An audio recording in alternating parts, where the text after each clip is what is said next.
Okay, well, good afternoon. Everybody enjoying the con so far? You got an hour left. If you haven't started having a good time yet, it's too late. You missed the boat this time. So, first thing I want to do, and I know a lot of people have been giving the goons a hard time out here, and they don't ever get their due. Let's give a good round of applause for the goons out here and the hard work they're doing.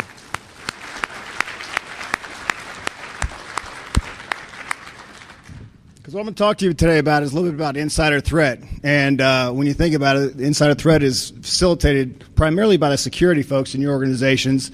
And the goons are out here protecting everybody out here. They're protecting you and I from the insider threat in this during the event out here. So they've got a hard job. Nobody ever gets any credit. And the security guys, if anybody works in security in their organization, they know they never get any credit. And they never get any money either. So you have to be real creative in what you do. So, well, my name is Tony Rucci, and there's who I am. And I spent 21 years in the Army. I was a counterintelligence special agent. I retired back in 2004, and I now work for Department of Energy out at Oak Ridge National Laboratory. As with a lot of these Defcon events, I have to caveat it. I don't speak for Department of Energy and all that other good hoo-ha and everything like that. But I do speak for Department of Energy on quite a few things, and I do give a talk very similar to this. This is really about a 3.5 to 4.5 hour session that I give. In fact, I give it out at InfoSec, and I'll be out there with a half-day seminar in March down there. This is my cheesy plug. But so we're going to talk about a little under an hour. But I like to call myself a dirty, smelly contractor because now that I used to be a Fed, I'm no longer a Fed, by the way, and T-Dub. I like his art, so I asked him if I could borrow it to throw up there. But when we go in there and we do some work in the Beltway, we always get called dirty, smelly contractors every time I look at your badge and they see the C on there. So I kind of have grown fond of that.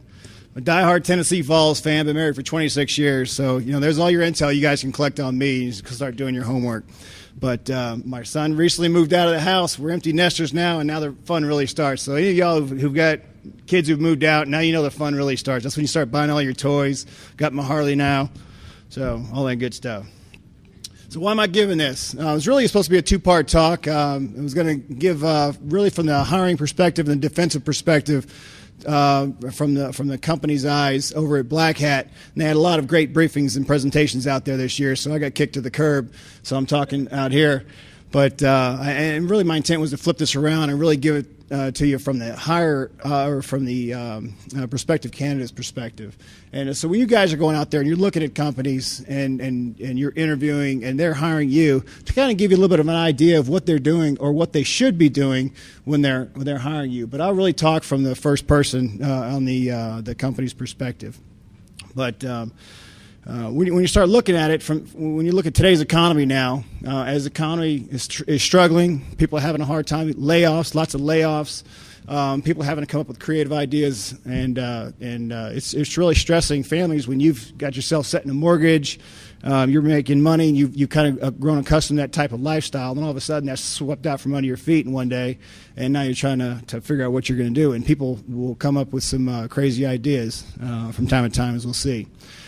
But the thing I really want to draw attention to, and Dude will come up here.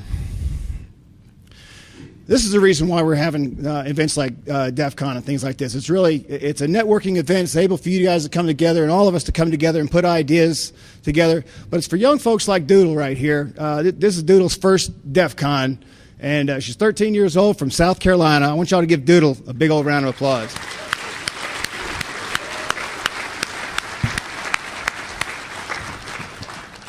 It's folks like Doodle who are up there like a sponge. First day, came out here, I saw her up there in hardware hacking village, and she had that, you all seen that electronics board up there. I mean, back when I was a kid, you go on Radio Shack for $20, and we had the wires, and we were coming up with all kinds of crazy ideas, back then. And so she's up there, and I asked her if she was going to port that to her badge, and she didn't get one of the badges. So we hooked her up and got her one of the badges, and I think she's going to probably win the hacking contest here in a couple of years. But go ahead and have a seat, Doodle. Appreciate it. I don't mean to embarrass you. But it's about passing on the ideas and tradition and vision, and I challenge everybody to to do that and to share ideas, and as you're sitting off when your little pull-asides and your party groups, it's about having fun as well, but it's also about sharing ideas and challenging the filters. We deserve unfiltered information, and too often that happens to us. All right, I'll get to the real talk now. Enough of that other stuff. All right, so here's the agenda we're going to talk through. Really going to talk to you about insider threats and how to detect them, and how to go about maybe through a hiring perspective or hiring process. And so put yourself in whatever shoes you are, if you're on the hiring and the corporate side, industrial side, or if you're on the candidate side. So who are the insiders is the first question you need to ask. And it's pretty much everybody. Everybody who touches your business process or your piece or your corporation or your organization. It's the folks who you work with, you collaborate with. It's visitors you bring in. If they touch not only your systems, but if they touch your people as well. If they have influence and they can influence your decision-making process, that becomes a threat. If it's a negative influence, of course. But the intent is that you're collaborating. So we look at some preconditions, and what I'm going to do is just kind of walk down each of these preconditions here for you. Lots of motives for people to present themselves as threats to an organization or commit espionage, and that's kind of the sense that I think of. My whole life made a turn to the right. I did a dog leg back in, I guess it's late 80s now. Is when I think about it. I was just a straight-laced, traditional espionage guy. And sitting in my office, well, they do have traditional espionage, but just sitting in my office, and I skipped lunch one day, and somebody came in with their hair on fire, saying, "Who knows anything about computers?" Well, I was the only one there, so I said, "I've got Trash 80 on my desk at home," and that's all I knew, really. I mean, I wasn't any kind of investigator with computer crimes or anything at that point. And it turned out that you guys may have heard Jim Christie talk about his case for the circuit years ago. Well, that was my very first computer crimes investigation, and I worked just very low level, running some leads out in East Tennessee and Southeast Kentucky out there. And from that point on, in that case, everybody who worked it became an immediate expert in their field, and seizing evidence and taking down a system and doing the forensics analysis on them and chain of custody of evidence and how to make sure that evidence isn't tainted. And you became that resident expert. So you started getting called out in a lot of cases in the whole 9 yards. So, yeah, we milked it for a little while. But it started a career path. And then all of a sudden they started creating the forensics.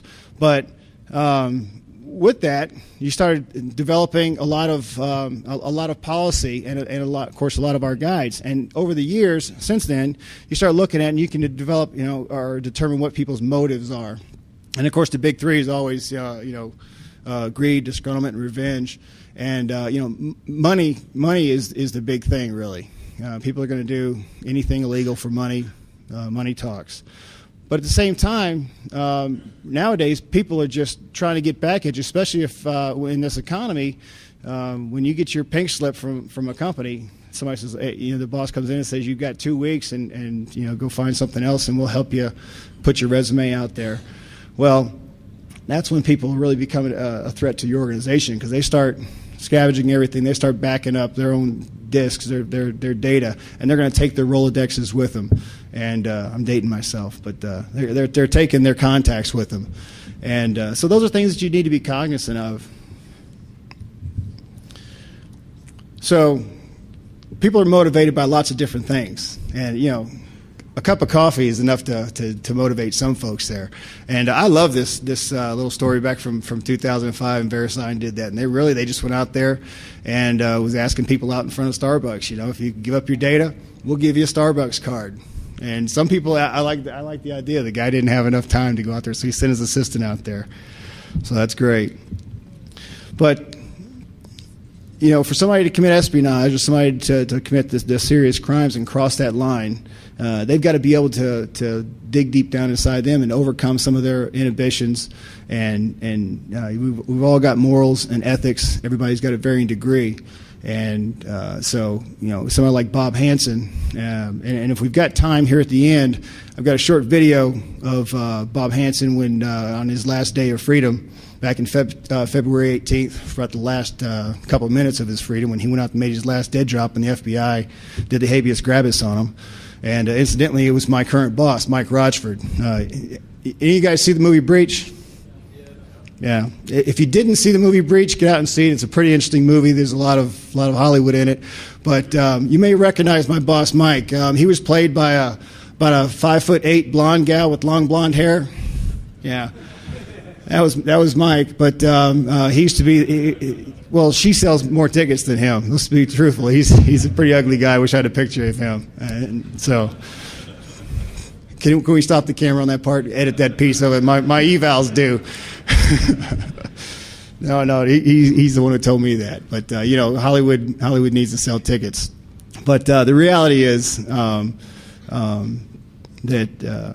I don't know where the hell I was going with that, but he was in the FBI for 30 years, and he was the chief of the counter espionage and counterterrorism division, and that's one of the things that he talked about with Bob Hansen. He really gave you that persona, and when he was leading that double life, that he was a really stand-up guy, went to church or went to mass nearly every day. And he would push that off on his folks and everybody that he came in contact with. But he was really living this dark world, dark life out there. And he had crossed the line a long time ago.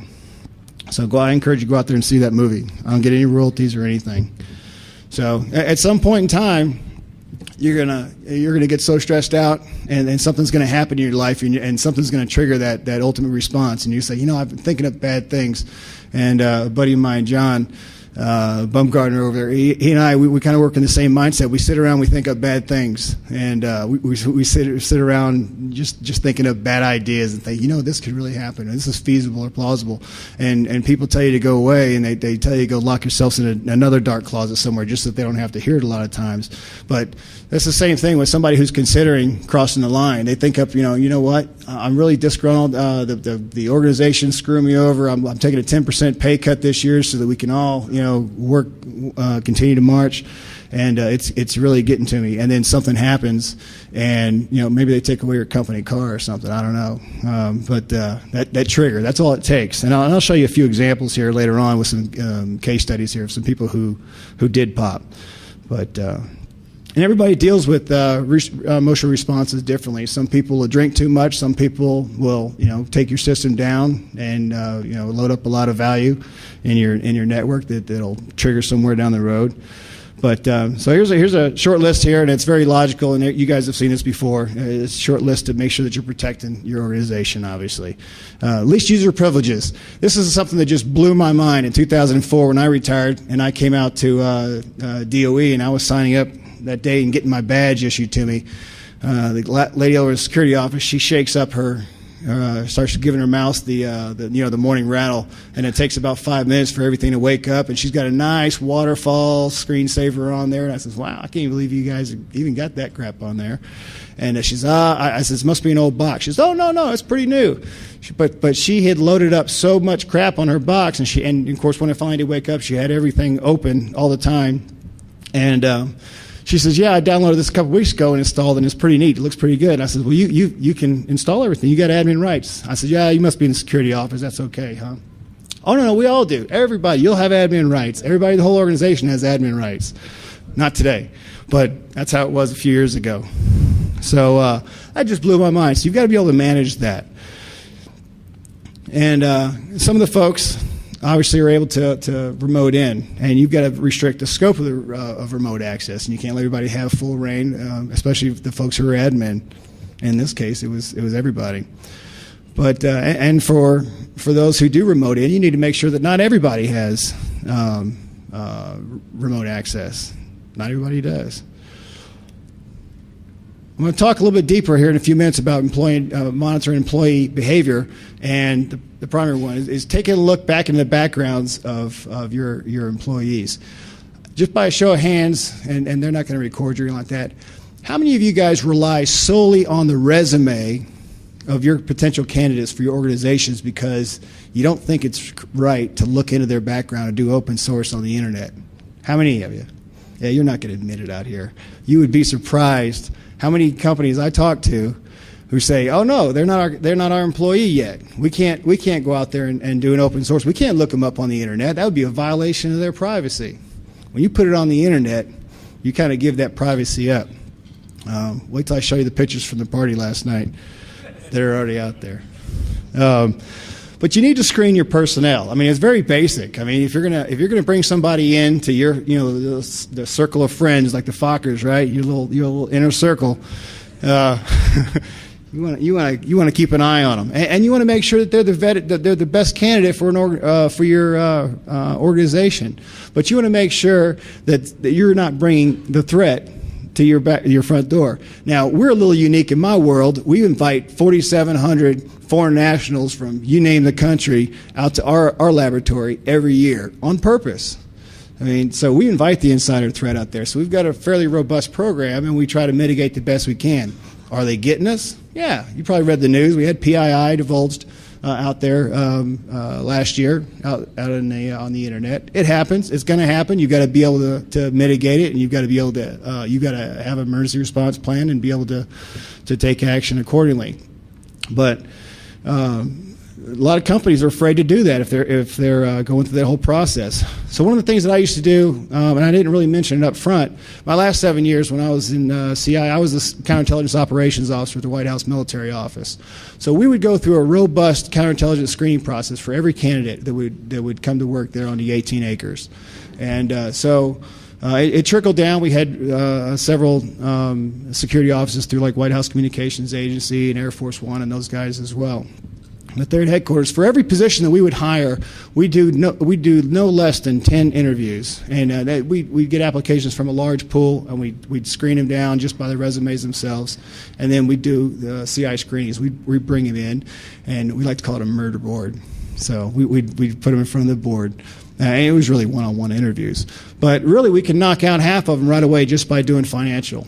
And pulling up credit checks and looking to see if somebody's going to be susceptible to blackmail or somewhere like that. Because if you're not managing your finances, like I said, what was one of the things? Money talks, right? So somebody opens up a suitcase. We used to use this in our briefings years ago.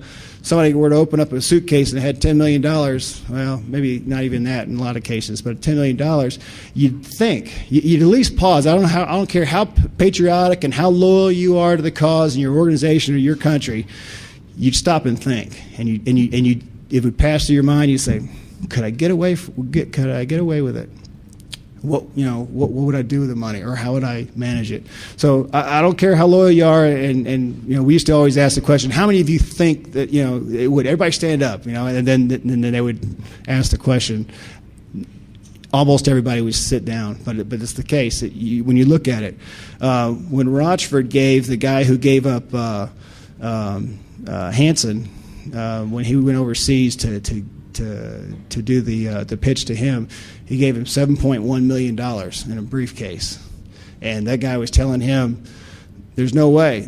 My family is taken care of. I'm very well off, and there's nothing you can do that's going to change my mind, and I'm not going to give him up." He said, "Let's meet." He sat down with him, opened up the suitcase, $7.1 million, made the guy talk.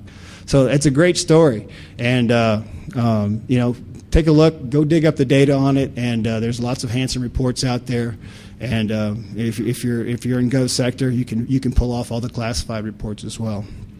Or maybe if you're not in Gov sector, if you're really creative, maybe somebody out here can pull that stuff down. But do open source checks. And I'm going to come back to that stuff here in just a minute. But one of the things that's really important as well to keep the organizations alive and keep the people excited about being a part of protecting the culture of your organization is take advantage of training opportunities. And this is a great training opportunity as well.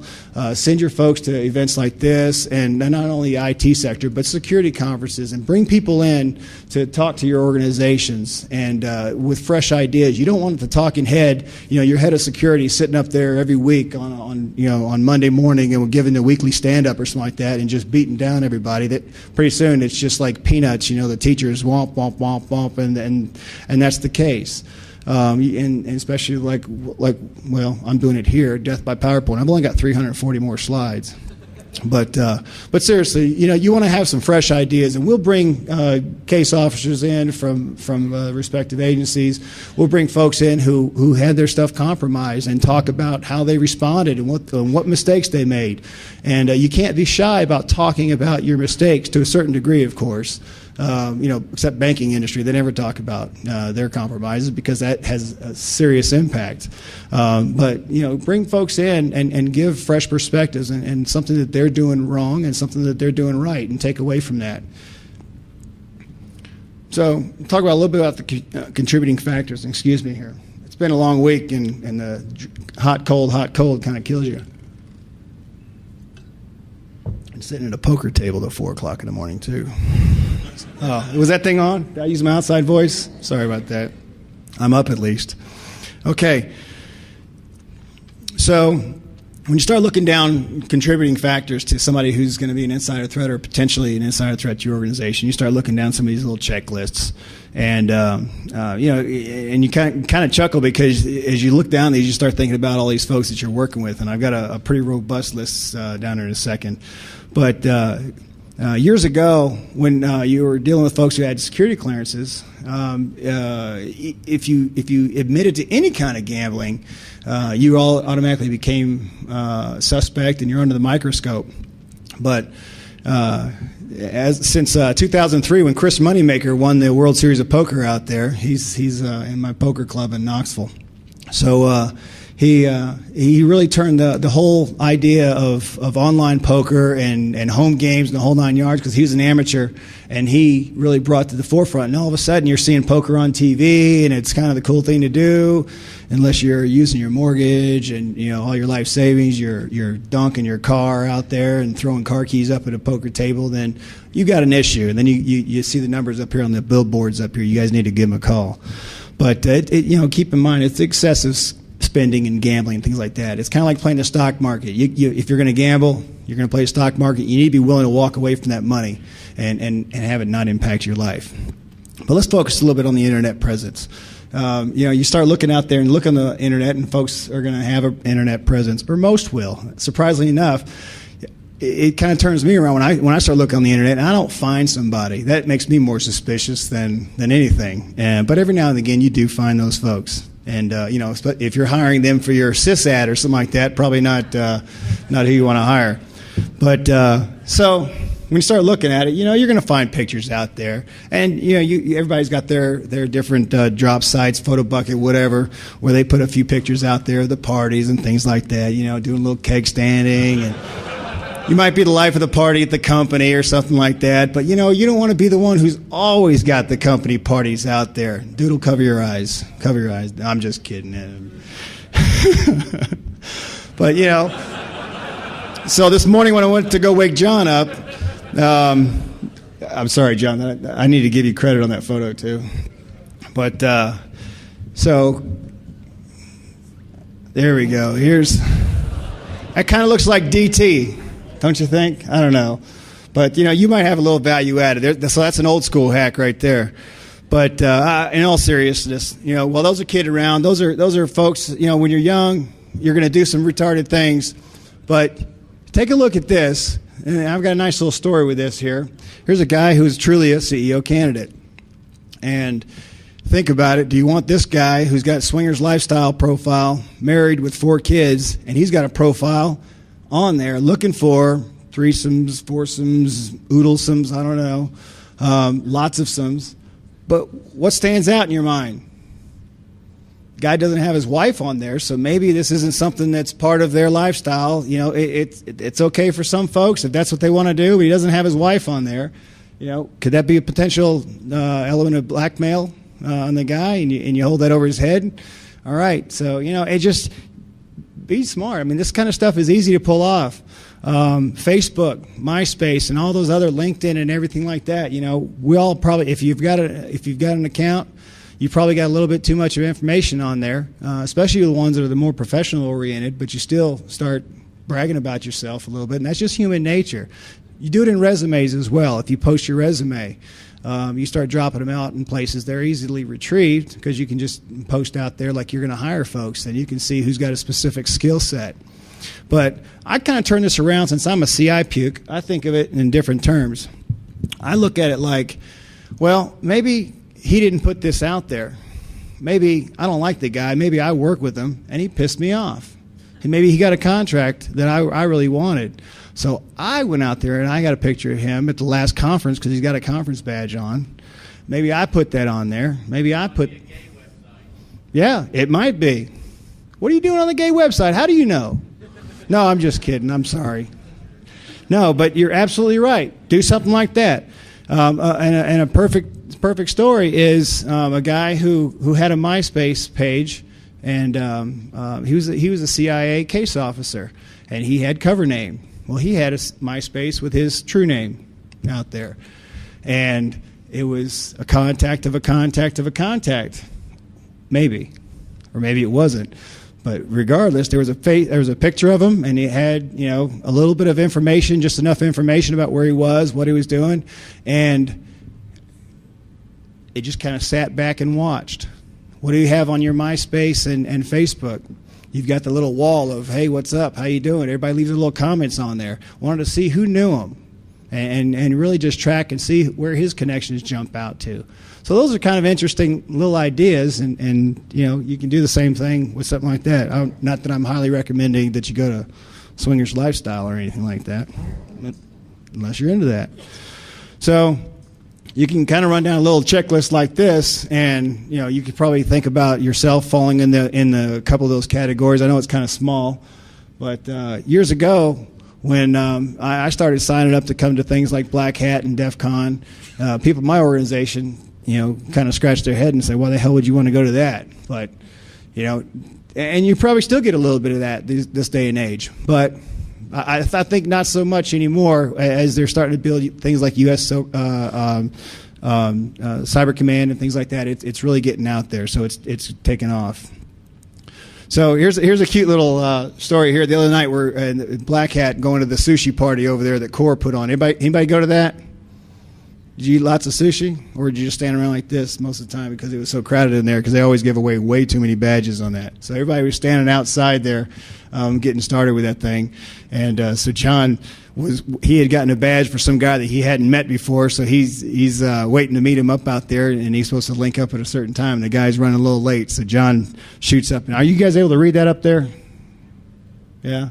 So he kind of runs down with some message traffic on there and kind of spooks him and says that he's and the guy says, who's this? He says, I'm the guy who's surfing the internet off of your phone. And the guy kind of says, wow, that's kind of cool. Says, how you do that? He says, the vendor didn't patch your phone's firmware. Oh, okay, now try. You want a job? He says, what do you what for hacking your phone? He says, he says, man, you still in? He says, you be killing my battery. So John's going to get a good job out of it, and I don't know what's going on with that. But so the whole thing is he influenced him. Didn't have to really hack his. All he was doing was just playing with him and just sending a bunch of meaningless text while we were out there. We were kind of bored. ADD set in, and So he influenced them, though, and that's the whole thing. With terrorism, insider threat, you don't necessarily have to completely follow through with anything. All you have to do is influence that organization, and you've been effective. So the sushi social engineering now becomes an integral part of future talks. But now there's the intentional insider, and then there's the unintentional, a.k.a. idiot. Now, I don't know the legitimacy of this. I looked it up on Snopes and just to see if this was real, but it's a really cool slide. And you probably can't read the text way back up there, but it'll be on the slides archived up there. Guy had a video card, and so he shot into help desk, I guess, saying that I don't have any pictures. I don't know how this picture ended up out there if he didn't have pictures, but his buddy told him that it was supposed to fit into the little slot thingies on the motherboard. So, and it has little grooves in there so that you can cut away the slot thingies to make it fit. So he cut it away, and it doesn't work now. I don't know. I don't think you can take that back to Best Buy and get your money back now. So here's one. Give a little props to Wes McGrew. You guys might have been tweeting with him, McGrew Security, but. So this is a little story about double insider threat here. And this guy here, you guys may have heard about Jess McGraw. So he's a security guard, a night security guard out at a hospital in Dallas. And so, what do? You sit around and wait for somebody to rob the hospital, I guess, and make sure that nobody's taking people's bags and all that stuff and bedpans. But so he got bored and jumped on the box, and he was able to hack the HVAC system and patient records in there. So he can influence a lot of things out there in the hospital. Everybody's always either hot or too cold, and he can influence it. But what he took it, he crossed that line, and he took it a step further, and he dropped his termination letter to the company saying, "I'm going to stop working here. My last day is going to be July 3rd." And he was on the blogs out here and inciting an attack, a DDoS attack on the hospital on the 4th of July. Little patriotic victory party, I guess. Well, now he's opened himself up to some felonies, kind of crossed that line. But you know, he got arrested, and he's charged with downloading malicious code and threatening public health and safety, because he could potentially shut down some people's life support or something like that they're sitting on in the hospital. Now it's more of a therapeutic and sports medicine kind of hospital, but regardless. So he's looking at 10 years and $250,000 in fine. What I really like about this one here is this is a double insider threat, because the guy who dimed him out is one of the guys in his hacker club in the ETA. So and he exposed him by talking on another blog, and of course they're posting all their photos or their movies of it on YouTube. So it became known that way. So kudos to the folks who dimed him out. But I like that double threat. So just this last weekend, as we were rolling out here for Black Hat, the Palm Pre came out at Best Buy. Anybody get one for $99? Anybody have one? Did you pay $199? That's what it's supposed to. How much you pay? I saw a hand go up there. There you go. See, if you'd have gone to Best Buy on the 26th, you could have got one for $99 in New York. So what happened apparently was that there was some talk, and there was some posters or something like that were being written up, and manager shut it down on the 26th, saying it wasn't supposed to go out, and the price was supposed to be $199. Allegedly, somebody just either didn't hear it or discounted it, and so that whole New York area, they got Palms and all the Best Buys out there, and they put it into the systems. So you rang it up. It didn't matter what was on the barcode in there. It said $99, and I don't know how many were disclosed yet. I go into news blackout when I come to something like this, because I listen to the news when I'm getting dressed in the morning. But so I really hadn't followed up on this so much. I can't wait to get back and see what's going on with this. But you know, my thought right away is this an insider threat? Somebody's pissed off, and maybe he got stuck on the floor one day, and you know, okay, I'll get back to you. I want a Palm Pre, so or my buddies want Palm Pre's or something like that. You know, what better insider to have is a guy over at Best Buy if you need gadgets. So here's another one. Tell me what you see. Spot the excitement on this picture. Yeah. So in the Apple Store in where is it? North Carolina. North Carolina, Apple Store out there where John's at. On the barcode reader, they're using Microsoft products in the Apple Store out there. So you'd have thought that they'd have probably had, you know, one of their own homegrown readers or something like that. But so Microsoft is able to infiltrate the Apple stores, and pretty soon it'll be AppleSoft is my prediction. Don't yeah, you can go to we're in the casinos. I'm sure there's probably a line on it. Ultimate insider threat. How many folks are married? You got that husband-wife trust relationship or spouse-spouse relationship. You just got an element of appreciation for coming home at night, regardless of what you do, and be able to talk to your spouse and feel comfortable in what you do.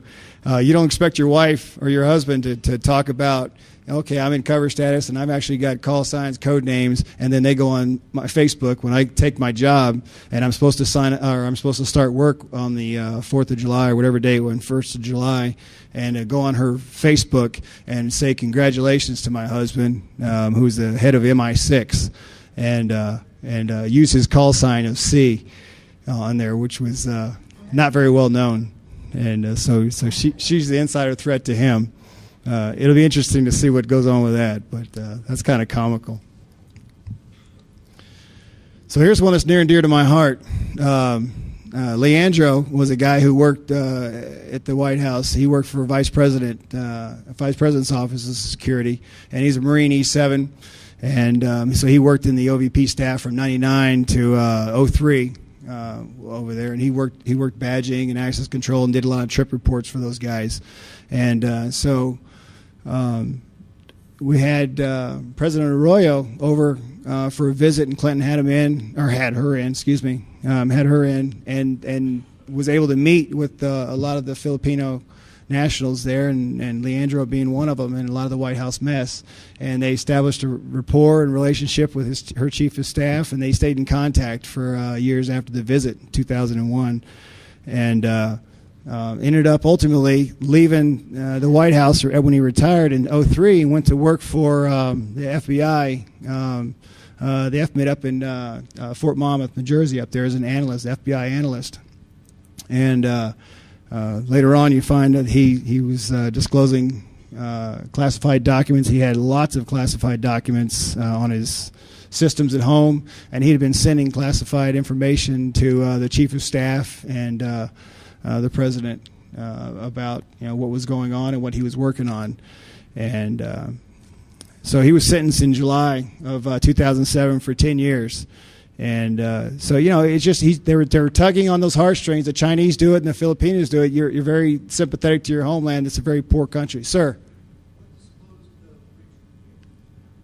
Pardon me? What disclosed the preacher? How did you catch it? What trip you doing? It was periodic review. He was doing his 5-year update, and he blipped, and then as they started running down the paper trail from there, they started doing file reviews, and then somebody else who was working with and it was part of the chief of staffs from Arroyo's staff, kind of tipped it off and gave him up. We're going to have a question and answer session over here afterwards, so we'd be happy to kind of go into detail on the pull side on that too, if you'd like. So that's kind of near and dear to my heart, and the only out that I have on that one is that my boss did the CI screening interview with that guy, so we're all standing around the office as soon as this thing broke, and we all called each other. We'd all gone to our next lives by then, and Rich, Pete and I were all calling each other going, who did his interview? And buddy of mine, Rich Swearens, he still works there. And so we started looking through there, and whew, it wasn't me. So he didn't get by. But anyway, something that's very consistent with folks who are committing espionage is that they're very well organized, and they can manage their time and their assets. And so everybody always thinks that they're really good people. And this is kind of a common statement for a lot of folks who live around folks who commit espionage. Damn, he's such a nice guy. He just seemed to be pretty level-headed. And that's because you're balancing two lives. You have to have that management skill. Nice guy. He's just a shitbag. So I'm sorry, did I use my outside voice again? So here's another one out there in East Tennessee. Roy Oakley. He's a janitor out there at the East Tennessee Technology Park. And what they're doing out there is they're demobbing. There's a very lengthy process in destroying nuclear facilities and nuclear production facility. So we hired a whole lot of janitors out there and folks to be able to supervise the process out there, because we just can't have construction and facilities folks out there just walking away with materials and compromising, because it's still a classified site out there. So we brought them all into a room and gave them counterintelligence security awareness briefings, and really just told them, said, hey, look, folks, the technology that you guys are destroying out here and you're working on, lots of folks would be interested in this technology today. It remains classified today. Take the French, for instance. And kind of ran down that whole line and just say, this is something that would be of interest to them. Well, this knucklehead took that as hey, I got a great idea. That's never happened. I think I'll call the French and say, hey, I've got access to some stuff that you're interested in. Motivation? Guy's got a whole bunch of rental properties. He's fallen behind in maintenance and payments on them. He didn't have people filling out the rentals, so he's eating the rent himself and the mortgage on them all. So he calls the French embassy. Long story short, information gets back to us, and about a month or so later, some guy with a French accent calls him up and says, hey, I'd like to meet with you. Let's see if we can do some business. Well, he says, okay, fly into Knoxville Airport, and he did. French guy flew in, and except he was an FBI agent that he met on the tarmac out there. And so the rest is history from there. So they arrested him right there. And so he pled out, as does in a lot of cases. When you're dealing with espionage and classified information, you have discovery and the whole 9 yards. And if it's going to go to trial, you're going to have to disclose all that, and so it's a whole mess, and a lot of times they end up pleading out. So he got 6 years in prison. He started serving. So Henwan Jin, I mean, you're familiar with this case, Motorola. So Henwan Jin was a software engineer from 98 to 2008, and for Motorola. And she had tuberculosis and a couple other things going on in her life. And so she had to take some leave. And during the time of leave, she made some contact and some unreported contact back at her motherland. And so long story short is, and I'll just kind of take you through the timeline with her, but long story short is she's still not been prosecuted. She's been indicted. She's had 3 indictments against her for several. You can see those down the bottom. But they were supposed to start the trial in January, and everything kind of gets held up because it keeps getting meatier and meatier as you start digging up more discovery.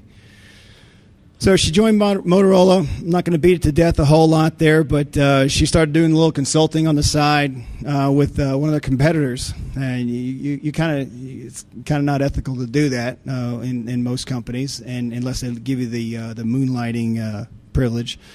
But especially with your competitors. And so in April, she took a trip to China, and in June, she came back and said, hey, I need to go on medical leave. Got tuberculosis, emphysema, and a couple other things that are going on in her life. So they put her on a medical leave, and shortly after that, she went to China again. And then she comes back, and she goes to medical leave again. She takes a whole year off this time. And who knows where she's at during that time. Well, while she was gone, they let her have access for a whole year. They let her have access, remote access, into the system out there remotely. And so she was pulling down some PI. And then she comes back in June, I'm sorry, she doesn't come back in June. She has some discussions with a Chinese technology company out there, and they probably worked up some sort of a deal. And so you can see the dates that she accessed the network again from China, nonetheless. And something that was told to her, and this is captured along the way, as they started looking at phone records and forensics of her laptop. This is a comment by a Chinese executive. You should share in the full fruit of our in the fruit of our collective effort. And that's, once she started taking some of the documents. So there's indicators already that she's not just doing this because she's interested in being a sponge and working her way up to the top of the organization. So in MI, we call that an indicator. So take you down to the last few days here in February of 07. She withdrew $10,000 from her bank. And she bought a one-way ticket to Beijing. Right away, that's an indicator, especially somebody who's working in the States and you've got permanent residency out here. You do a one-way ticket nowadays, you're going to trigger all kinds of flags in the systems. And you might even get an extra couple minutes over in the security side there at TSA. And so she told the boss that she was ready to come back to work, and so her badge was reactivated. Now, I kind of think it's odd that they deactivated her security badge and access badge, but yet they left all her accounts alive. Now, I know we've never seen that happen before. Somebody leaves a company, especially employees who terminate, and then you come back and you do an audit a month later and they're still in the system. That's never happened. I'll bet you. It happens where I'm at. So on the 26th, she reports to work, and right away she starts visiting lots of folks and talking to project managers, and she's interested in the future and what's going on with some projects down the road. And right away she goes down and she's got 200 documents that she pulls down. And then she comes back at night. She's already a hard charger, trying to work her way back up at the top, and she comes in at 9 o'clock and starts sucking down a lot of data. And then she pulls out with bags of items. So on the 27th, she sends an email saying that she was resigning again. So came in and right away, flags should have been going crazy, but allegedly they weren't. And after the kicker here is after she told them that she's resigning, she pulls down 65 more documents, and then she withdraws $20,000, and then comes back that night again, and pulls down some more data. And there we go. So on the February 28th, she's at O'Hare going through airport security, and they do a random check on her. Because there's no flag that's jumping in here at this point, even though she bought a one-way ticket. And so this is what they find as they start going through her stuff. So they've got proprietary documents from Motorola. She got a whole bunch of Chinese documents, technology books, U.S. military technology books, some Chinese books, and a laptop. Well, I think 2 or 3 thumb drives, 4 hard drives. Just go on a little vacation. So, and there's a couple CDs in there, 29 to be exact. So, see, if you're a real smart person, you put it all in a thumb drive, right? I don't know why you need those CDs. But anyway, maybe she didn't have time to process those big bags full of garbage and crap. So for those who aren't visual, here you go. Here's the textual version of what was on the other slide over there. I'll spare you the animation on it. But suffice to say, she had lots of stuff. She claimed $10,000 on her customs form, but she had $30,000. Now, here's the thing that just makes me fall out, is they didn't let her get on her plane. They said, you can't fly, and they sent her away. You think they arrested her? Not at that point. She's arrested the next day, going through customs again on a one-way ticket, because they said, you can't fly tonight because of all this. We got to sort through it. So they let her fly the next day, or they were going to let her fly, and she was going through customs again, and they stopped her, and so be it. She was arrested.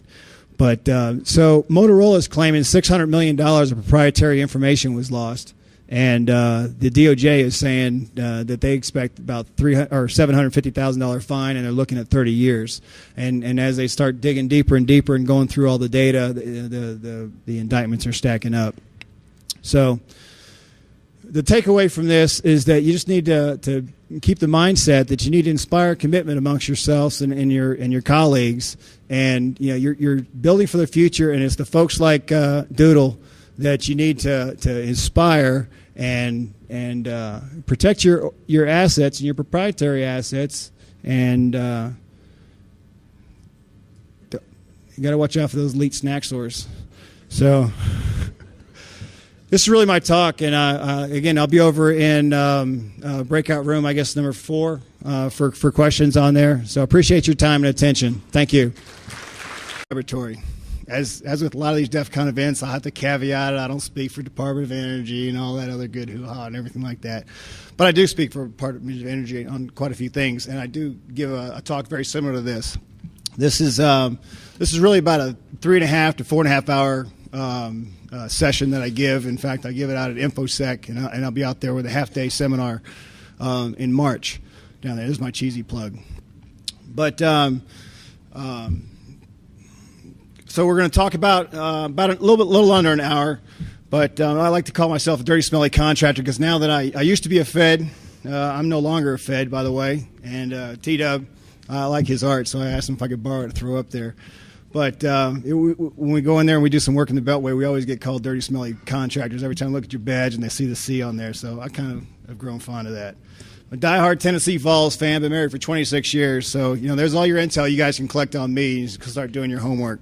But my son recently moved out of the house. We're empty nesters now, and now the fun really starts. So any of y'all who've got kids who've moved out, now you know the fun really starts. That's when you start buying all your toys. Got my Harley now, so all that good stuff.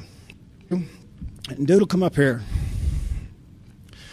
This is the reason why we're having events like DEFCON and things like this. It's a networking event. It's able for you guys to come together and all of us to come together and put ideas together. But it's for young folks like Doodle right here. This is Doodle's first DEFCON, and she's 13 years old from South Carolina. I want y'all to give Doodle a big old round of applause.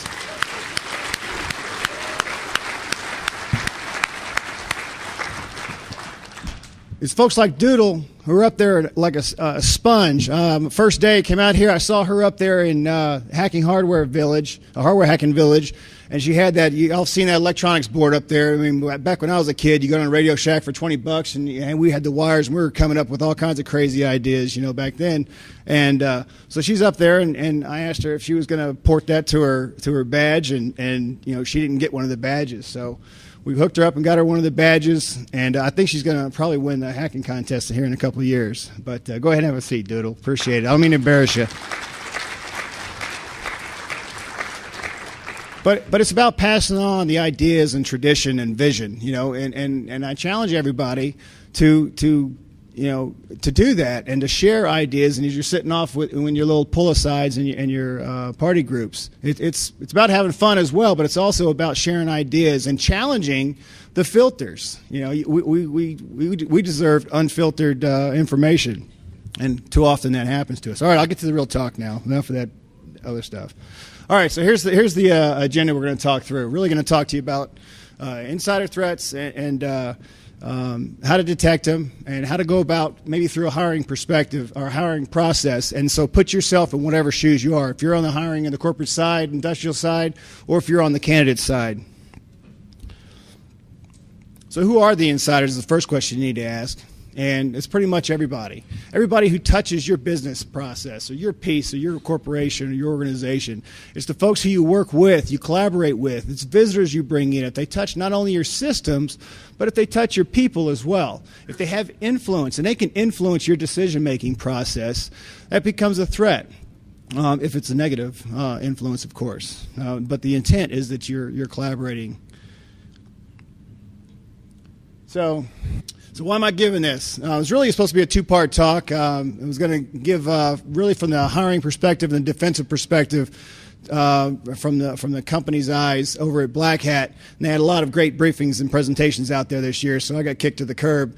So I'm talking out here. But and really my intent was to flip this around and really give it to you from the or from the prospective candidate's perspective. And so when you guys are going out there and you're looking at companies and you're interviewing and they're hiring you, to kind of give you a little bit of an idea of what they're doing or what they should be doing when they're hiring you. But I'll really talk from the first person on the company's perspective.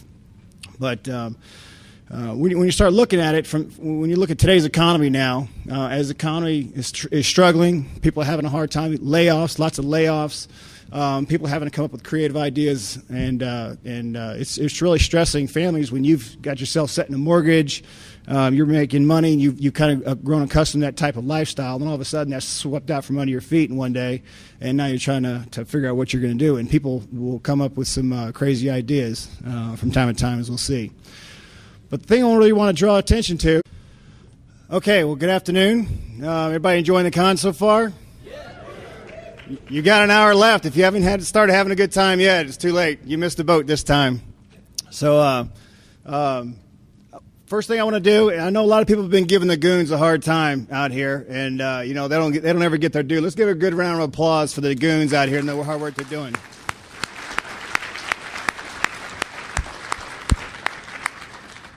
Because what I'm going to talk to you today about is a little bit about insider threat. And when you think about it, insider threat is facilitated primarily by the security folks in your organizations. And the goons are out here protecting everybody out here. They're protecting you and I from the insider threat in this during the event out here. So they've got a hard job. Nobody ever gets any credit. And the security guys, if anybody works in security in their organization, they know they never get any credit. And they never get any money either. So you have to be real creative in what you do. So well, my name is Tony Rucci, and there's who I am. And I spent 21 years in the Army. I was a counterintelligence special agent. I retired back in 2004, and I now work for Department of Energy out at Oak Ridge National Lab.